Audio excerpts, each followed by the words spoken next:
Comment préparer la rentrée de septembre pour faire les meilleures affaires? Salut à toi, ici Jean-Pierre dans Cher Immo Club, ton expert dans les ventes aux enchères immobilières judiciaires. Après une courte période où j'ai pas beaucoup publié sur la chaîne YouTube, tout simplement parce que j'étais occupé à gérer un projet d'investissement à l'étranger où je fais des gros travaux, donc ça me prend pas mal de temps. Donc j'ai voulu faire dans un premier temps cette courte vidéo pour les membres de la formation avancée pour les aider à mieux préparer la rentrée, mais je me suis dit je vais partager quand même quelques informations à la communauté sur la chaîne YouTube. Donc prenez le temps d'écouter cette vidéo parce que je pense que ça va beaucoup vous aider pour préparer donc les enchères pour les mois de septembre-octobre. Pour ceux qui ne le savent pas, les mois de septembre-octobre dans les ventes aux enchères immobilières judiciaires, ce sont les mois où on voit le plus de volume, donc c'est-à-dire le plus de biens mis en vente. Ça veut dire que c'est pendant ces mois-là où tu as plus de probabilité d'acheter un bien bien en dessous des prix du marché et donc faire une excellente affaire. Donc ces mois-là, pour maximiser ses chances de succès, il faut préparer ces mois. Et donc là, on est vraiment dans la bonne période, donc mi-août, pour préparer la rentrée. Donc dans cette vidéo, je vais te partager comment moi je vais me positionner sur la reprise des ventes aux enchères et aussi te donner quelques astuces, donc reste bien jusqu'à la fin de la vidéo.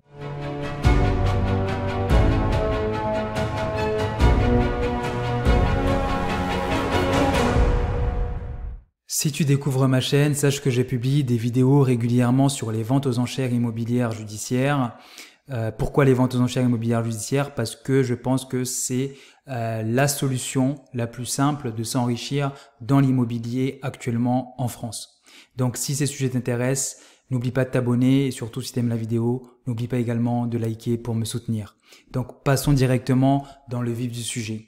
Donc pour répondre à cette question de comment préparer les enchères de septembre et d'octobre, en fait je vais donner 5 astuces, 5 points à absolument regarder. Donc on va commencer par le premier point, c'est le cash flow et l'autofinancement. Donc actuellement, je te l'apprends pas, on est dans une situation où l'immobilier est chahuté, où l'économie même globalement est chahutée, donc on ne sait pas vers où on s'en va. La baisse des prix a commencé, donc ça fait qu'on se retrouve dans des situations d'inconnu, on ne sait pas quand on achète un bien, si on achète à un bon prix ou à un mauvais prix. Parce qu'actuellement, si tu achètes un bien, tu ne sais pas s'il va encore perdre 10%, 20% ou 30%. Certains s'amusent à donner des estimations en disant bon, je pense que le bien va perdre encore 10-15%, donc ils jouent à l'Ostradamus. Moi, je m'amuse pas à faire ce genre de choses et donc pour éviter de tomber dans ce piège-là, d'estimer la baisse qui nous attend, donc ce que je recommande et ce que moi personnellement je vais faire, c'est que quand j'analyse actuellement les biens que je souhaite, sur lesquels je souhaite me positionner, tout simplement, je vais regarder le cash flow et l'autofinancement. Donc, si je trouve un bien dans le secteur qui m'intéresse, qui me permet en fait de dégager un cash flow, c'est super. Surtout en voyant les taux actuels ou qui s'autofinance, ça c'est moins bien, mais c'est quand même acceptable. En fonction de la zone dans laquelle on recherche. Et donc, à partir de là, si je trouve un bien qui répond à l'un de ces critères-là, c'est une bonne chose et je pourrais me positionner sans forcément regarder me poser des questions si je l'ai acheté à un bon ou mauvais prix. Parce que dans tous les cas, on sait que l'immobilier, c'est cyclique. Donc là, les prix baissent, mais à un moment donné, vont remonter. Et donc, moi, je suis très confortable à acheter un bien peut-être pas au meilleur prix, mais s'il s'autofinance et qu'il se paye tout seul, je suis capable de le garder assez longtemps. Et donc, arrivé à un moment, soit il va revenir au prix auquel je l'ai acheté. Donc, dans ce cas-là, pendant tout ce temps-là, j'ai pu collecter du cash flow, mais en même temps, j'ai pu amortir le crédit. Et donc, à ce moment-là, peut-être au bout de 4-5 ans, je serai largement gagnant par rapport à cette situation. Donc, au moins, ça me permet d'éviter de jouer à l'Ostradamus pour essayer de prévoir à combien vont baisser les prix. Ça m'amène tout de suite au deuxième critère, ça c'est un point que je répète assez souvent, c'est les zones premium. Ce que j'attends par zone premium, j'ai déjà expliqué, n'hésitez pas à regarder les autres vidéos. C'est tout simplement pour schématiser, simplifier la compréhension, c'est les centres-villes et disons les banlieues proches, recherchées, près des transports en commun, etc. Donc c'est des zones dans lesquelles il y aura toujours de la demande. Donc dans un contexte actuel, on peut se permettre d'être un peu plus demandant sur le type d'emplacement qu'on va acheter. Donc moi de mon côté, je vais rechercher uniquement ces zones premium. Et donc mon objectif, c'est de trouver des biens immobiliers dans ces zones premium qui s'autofinancent. Donc là, vous comprenez tout de suite que les critères sont de plus en plus resserrés et ça me permet finalement de faire un focus assez ciblé du type de biens sur lesquels je vais me positionner.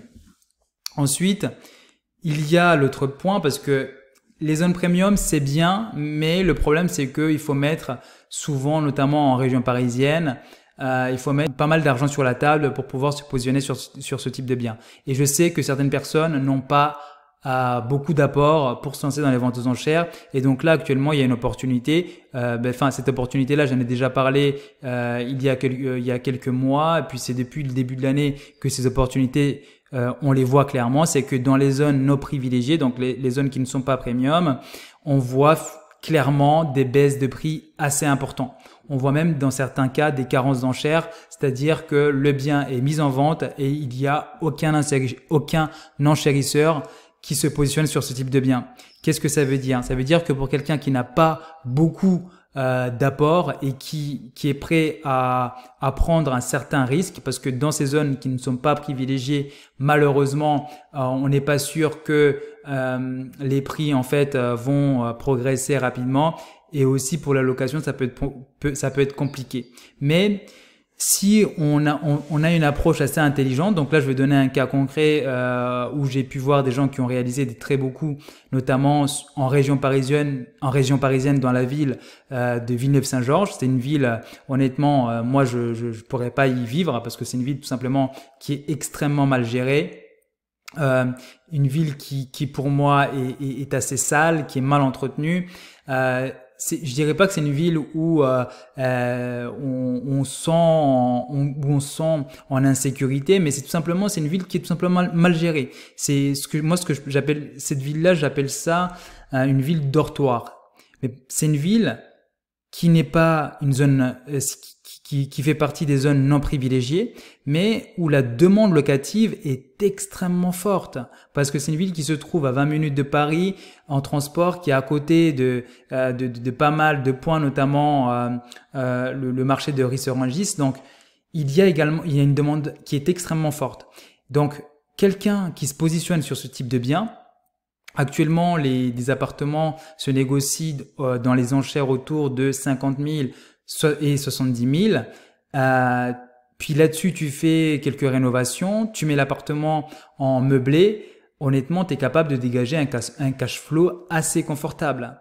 Et donc, dans ces villes non privilégiées, il y a quelque chose à faire. Mais comme je dis, c'est risqué parce que tu ne sais pas comment l'immobilier dans ces villes-là va évoluer.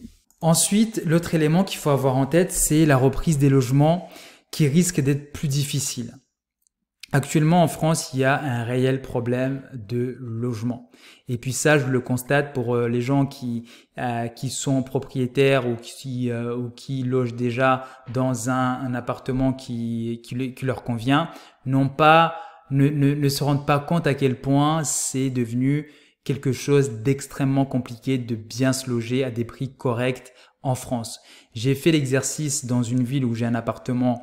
Donc c'est une ville, je dirais qu'on peut classer cette ville dans des zones premium ou avec qui fait partie donc du projet de transport Grand Paris. Donc où en fait il y a une forte demande locative. J'ai fait l'exercice d'aller voir les biens qui sont disponibles. Je peux vous dire que des appartements, des T2 meublés sur une population de 110 000 habitants, il y en avait moins de 10. Moins de 10 sur ce loger et sur le Bon Coin. Donc vous vous rendez compte à quel point la compétition est élevée pour avoir un logement dans ce type de zone. Ce qui veut dire que, pour revenir au point sur la reprise du logement qui risque d'être plus difficile, c'est que les gens qui vont voir leurs biens vendus aux enchères, et puis derrière, pendant tout le processus de vente aux enchères, ils vont essayer de chercher un logement. Avant, ils pouvaient trouver des logements, donc ils pouvaient partir assez facilement à travers des négociations, en donnant un peu d'argent à ces personnes-là pour qu'ils aient le logement. Mais là, ça va être beaucoup plus compliqué parce que ils ne vont pas être en mesure de se loger, surtout s'ils sont dans des zones où la tension locative est très élevée. Donc ça, c'est un point qu'il faut avoir en tête. Donc il faut être en mesure d'être capable de supporter une procédure d'expulsion. Et donc là, bien évidemment, il faut faire jouer les différents types d'assurances. Il faut structurer finalement son achat dans les ventes aux enchères de cette façon-là. Ensuite, le dernier point qui est très important, c'est la patience et le fait de se former. La patience, tout simplement, parce que puis là, il y a certaines personnes sur YouTube qui, au début, où les taux ont commencé à augmenter en disant oui, l'immobilier ne va jamais baisser, etc. Il va y avoir toujours l'immobilier va faire comme pendant la Covid où il y a eu une mini baisse et puis les prix sont repartis à la hausse. Il y a des gens qui avancent ce type de probabilités. Mais résultat des courses, actuellement, l'immobilier est clairement en train de baisser. On ne sait pas quand est-ce que ça va s'arrêter. Donc, ne vous précipitez pas. Vous avez défini vos critères. Tenez-vous à vos critères. Moi, c'est ce que je fais. Ça fait donc depuis 1 an que je suis en train de chercher un bien à acheter. Je me suis pas précipité. Et comme vous le savez, donc il y a des gens qui se sont précipités, qui ont grillé leurs cartouches.